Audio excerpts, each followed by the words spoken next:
Tell me your most spontaneous trip. I'll go first. The journey begins.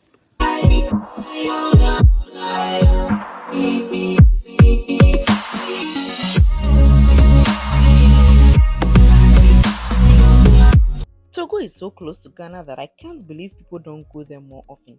For me, it's just like another trip to my hometown, but this time around with a twist. So let me take you along. Normally, people go to the Tulu station and pick an STC bus from there, but you know I'm not normal, so I pretty much just went to Spintex Road, walked over to the Timamoto Way, and picked an Aflao car from there. I mean, you know that. Don't be like me though. The fare for this bus was about 70 cedis, and I think it's the same price as the STC. And to be honest, the views were pretty nice. If you enjoy people watching, road watching, journey watching, I think you would really like this. And I guess the excitement of going to another country was doing my body locally, so there's that too. Now, at some point when we got to Abo, the driver literally said he was not going again. That's how the mate now sold us off to another bus that was going to Aflao. I was like, that's how you guys are just trading us like slaves. You think you've had a twist. When we got to Nogokbo, I don't even have to tell you where Nogokbo is. But when we got there, the driver now said the car is overheating, so we had to stop. He opened the front, as you can see, and he was putting water with pure water into the car. I was like, this is so interesting, but I'm not even gonna lie to you. That was the experience I wanted. That's what I wanted to see. I was really in my element, Ankasa. At least from there, it was a smooth journey till I got to Aflao. Don't mind anyone who wants to help you cross because it's a straightforward process. From the Ghana side to the Togo side, you won't really have any problem. But when you get to the Togo side of the border, they will attempt to take money from you, obviously. So this guy asked me to pay 4,000 sefa, and I told him I didn't have sefa, and he told me to give him about 50 Ghana cedis, which I thought about, and I realized, yeah, I'm not doing that. So he led me into a room. I got to the office. The guy asked for a yellow fever card, and I gave it to him. He looked at it, it was legit, and he told me to go. So that's how I crossed without paying shishi. Once I crossed, I changed money. I met a Ghanaian, so it was pretty easy process. I think it was 500 and something sefa to $1, so I changed $200. And against all odds, they forced me low-key to take this motor ride because they said the motor ride in Togo is a must. So here I am begging this driver to safely take me to my hotel. Mind you, it was raining, so I'm literally in the rain with a helmet on a bike and just enjoying these magnificent views. My mistake was I did not negotiate the price of the ride before I got there, but I'm pretty sure the driver charged me twice the amount he was supposed to. But anyway, I took it as my karma because I realized I didn't even pay my way in the country.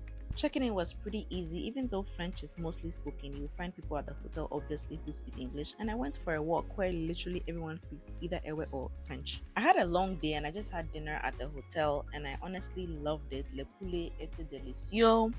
The spices were spicing, they were very good, a variety of them, and I got myself some desserts, some crepes obviously, with sugar on top, which I've never experienced. But after dinner, I pretty much just enjoyed my balcony area. There is no TV in this hotel, so it's literally forcing you to connect with nature.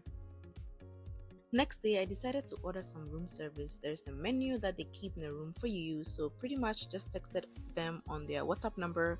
You can text in English or French and pretty much place your order, and they bring it right to your room or to your balcony. I preferred my balcony. It's outside time. If you're ever in Togo, make sure to download the Gozam app, which I did. That's where you get your motorbikes, taxis, or tricycles, which are like the keke that you can see. And I'm excited to go practice my Francais. I got to their independence area and they were having an event.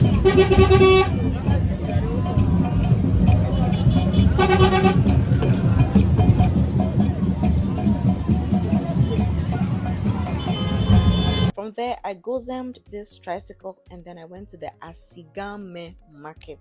And trust me, this market is big. They sell so many things. You know how people used to say Togo trousers and Togo clothes? Yeah, you will find them in this particular market. And there's so many people, so many going and coming, so many snacks they were selling. I got so many snacks, but at some point I felt uncomfortable recording because they were looking at me and I wasn't necessarily buying anything, so people were feeling some type of way that I was walking around recording and not buying. So I paused the recording, but definitely, and also a lot of cat calling going on. And did I mention how hot it was? Because it was very, very, very hot. I was so drained. I had to go back to my hotel to relax and close the day.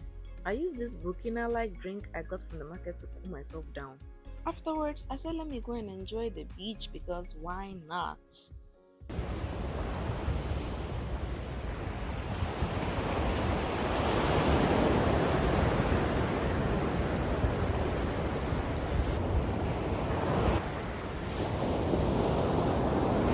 The good thing about traveling solo is that you get to meet a lot of friends. And actually, while I was at the beach, I met a girl who was also from Ghana. She's a nurse and she was just chilling here as well. So I think it was a good way to end the day. The room tour is here. So this is the Hotel Robinson Plage. I booked directly from their website because I saw it on TikTok and I liked it. I love this sitting area right here, but let's check out the interior of the room. The bulk of everything in this room you can see is made from wood, including the whole structure itself. I feared at night there was a little bit of creaking, and when the wind blew, it felt like it shook a little bit, but it was actually pretty steady. And I'm pretty sure I'm not the first person to have stayed here.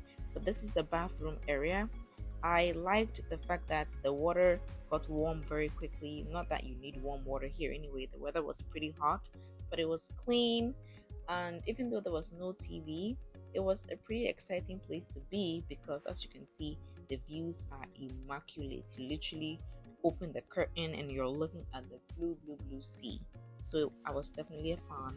If you prefer a more traditional hotel room stay, they do have rooms that have AC and TV. As you can see, it's a pretty big compound.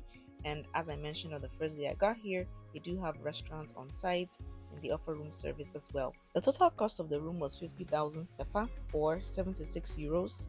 Breakfast was about 5,000 sefa because it was a full buffet. And I honestly do not remember how much dinner was or the total price of anything else, but obviously I didn't change any more money than what I changed before getting here. And now I head back to Accra. I definitely will be back to Lomè again because I think this was my trial visit and now there are so many things I've gotten used to, and I'm excited to be back again and probably visit the other neighboring towns or cities. What I don't understand about the border is that why is it that when I'm exiting Togo, the guy was forcing me to pay 2,000 sefa again? Like, I'm leaving your country, going back to mine. Why are you trying to charge me? I don't understand. Anyway, I just paid it because I didn't have time for all the wahala. But the stark difference between leaving Togo where people are speaking French and coming into Ghana where it's just Ewe in English is so interesting. It's like one side Ewe French, this side Ewe English. I took the STC bus. I had to show my Ghana card, got a ticket, paid the same 70 cedis, and at some point we had to get off and show our Ghana cards with agents checking the card before we continued our journey. I went to China Mall for a mini side quest, and then after the long day I've had, I said let me buy some chichinga to help me see forward. I'm glad to have you here on this channel, and if you enjoy this, make sure you subscribe.